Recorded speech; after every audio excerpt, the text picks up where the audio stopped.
নমস্কার বন্ধুরা, cooking studio by কৌশানীতে আপনাদের সবাইকে স্বাগত। আজকের রেসিপি পাকা তালের বাটি ভাপা পিঠে। এখন তালের সিজন, আর এই পাকা তাল দিয়ে আমরা অনেকেই তালের বড়া বা অন্যান্য পিঠে তৈরি করে খেয়েছি। তবে পাকা তালের এই বাটি ভাপা পিঠেটা খেতে কিন্তু অসম্ভব সুন্দর হয়। তো এই পিঠে তৈরির জন্য প্রথমেই আমি একটি মিক্সিং বোল নিয়ে নিয়েছি। এখন এর মধ্যে দিয়ে দেব চায়ের কাপের 1 কাপ পরিমাণে তালের পাল্প। এরপর দিয়ে দেব ওই একই কাপের 1 কাপ সুজি, 1 কাপ ময়দা, 2 চামচ গুঁড়ো দুধ, হাফ কাপ চিনি, সামান্য পরিমাণে একটু নুন আর 2 চামচ সাদা তেল।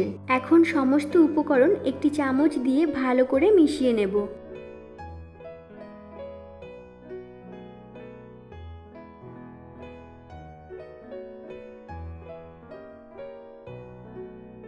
সব কিছু ভালো করে মিশিয়ে নিয়েছি।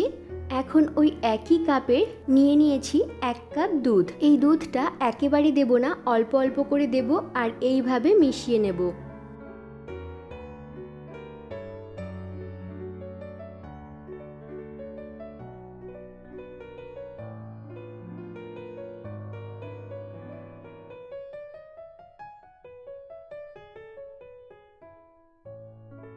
এবার এই ব্যাটারটা 10 মিনিট ঢাকা দিয়ে রেখে দেব। 10 মিনিট পর ঢাকনাটা খুলে এর মধ্যে দিয়ে দেব একটা ইনো। এখন এই ইনোর সঙ্গে ব্যাটারটাকে ভালো করে মিশিয়ে নেব। আপনারা এখানে ইনোর পরিবর্তে 1 চা চামচ বেকিং পাউডার আর 1/4 চা চামচ বেকিং সোডাও দিয়ে দিতে পারেন। আমি 3টে ছোট স্টিলের বাটি নিয়ে নিয়েছি আর এই বাটিগুলোর মধ্যে একটু সাদা তেল মাখিয়ে নিয়েছি।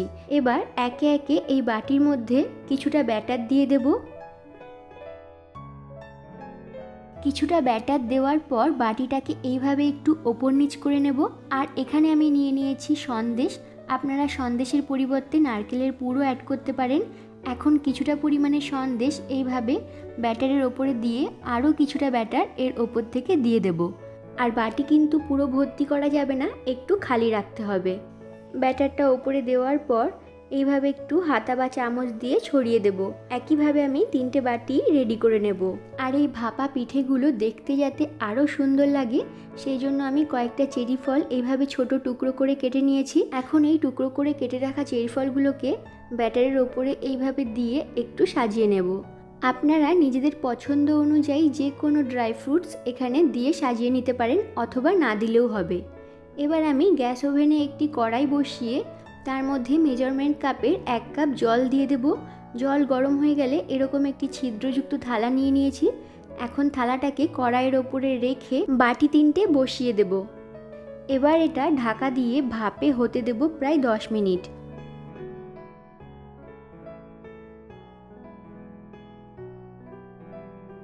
দশ মিনিট পর ঢাকনাটা খুলে নেব। দেখুন পিঠেগুলো কতটা ফুলেছে। এগুলো কিন্তু হয়ে গেছে।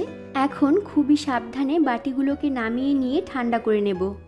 ঠান্ডা হয়ে যাওয়ার পর আমি একটি পিঠের বাটি নিয়ে নিয়েছি।